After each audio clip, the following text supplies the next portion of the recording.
Hi, and welcome to the Systemax Marketing Show. Today we've got Danielle, and I'm Brett, and we're going to talk about trade shows. We've had a lot of questions about that and how to get the most out of a trade show leading up to it, during, and then post-trade show. But one of the things that when we decide to go to a trade show or a conference, we always set a goal on the front end. What are we actually trying to accomplish? Are we going to be introducing a new product line and we just want to introduce that?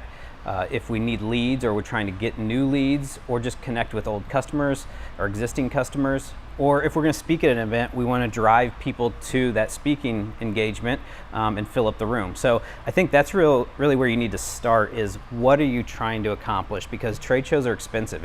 It is expensive to go to a conference or a trade show to exhibit, and if you don't get your money worth out of it, you're just wasting a ton of money. So leading up to a conference or a trade show, what would you say someone could do when it comes to social media or marketing? Well, before, as you said, we have to determine our goal. So once we have that nailed down, then we can go off of what platform may work best for that goal.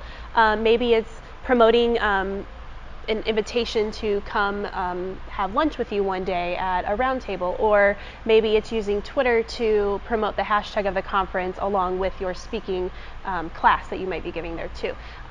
Also using the plastic mailers that you and Hannah talked about a couple weeks ago on the marketing show, setting those out to the audience, potential attendees to come back to your booth to receive a promo product, utilizing every kind of avenue that you can think of to reach your goal, I think would be best.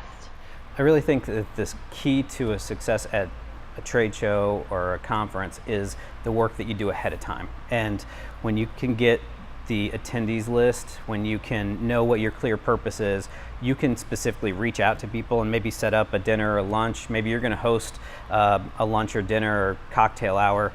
You want to invite people to it, so the work is done beforehand, and then when you get there, that's when you really just execute. But that's when we've really seen success, is when we do things on the front end. Most people will send out an invitation to download, if there's an app for the trade show, there's usually a social section in there, and so if you get on that early, if the trade show is using a Facebook ad to promote, you may want to start engaging there and inviting people to your booth or to stop by.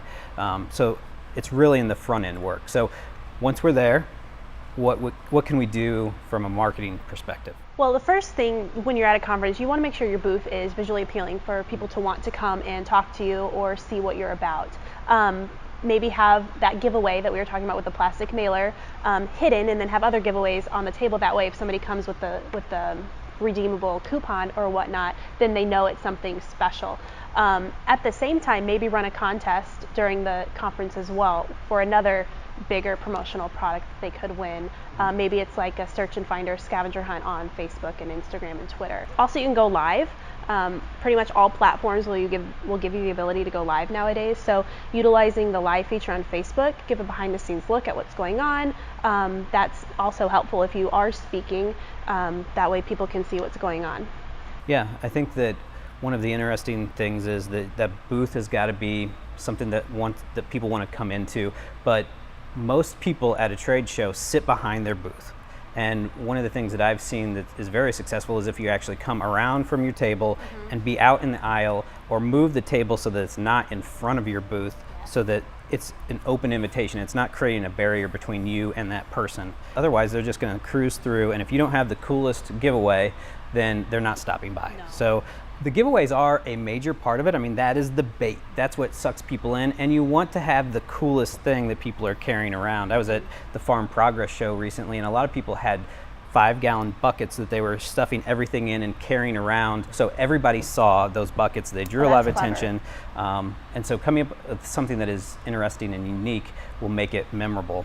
And then when you're there, engage with the Twitter handle or the social app, and people are monitoring those on a regular basis, the apps, to get to the next session. And also maybe a Facebook ad for that area specifically. You can geofence that area, or run a Facebook ad for the people who like that conference or like that association who's putting on that trade show or conference, and then it can be targeted to those people specifically. Yeah, something else you can do with the handle on Twitter, you can live tweet from the conference too. That way maybe somebody else in your industry that couldn't make it is able to stay up to date on some things. Also leveraging your LinkedIn network too. A lot of times your LinkedIn network are people in the same industry. So again, just utilizing that and leveraging that audience to come as well. Yeah, so once we've had the trade show, we've made a lot of connections, what do we do afterwards? You want to recap the event. Figure out what your takeaways are, and then again, maybe schedule a Facebook Live to go over those things with your audience. Definitely talk to your team about them and see how they can utilize those within their social networks as well. Share different sessions with LinkedIn, with Twitter, on Instagram. Really all avenues of social media would be beneficial there. And maybe an email afterwards if you've collected the leads, then it's setting up the meeting. I like to set up the meeting while I'm at the conference or the trade show, so we put it on our calendar together and not wait till afterwards, because people get so many cards, they get so much information that it's hard to connect with those people afterwards, because and to remember who you talked to. Exactly. It all just kind of blurs together, especially if there's excessive drinking going on, which it seems like that happens at a lot of conferences. So those are our keys to success for a trade show or a conference. We'd love to hear what your keys to success are, and let us know if you have any questions. Thanks for watching the Systemax Marketing Show. We'll see you next time.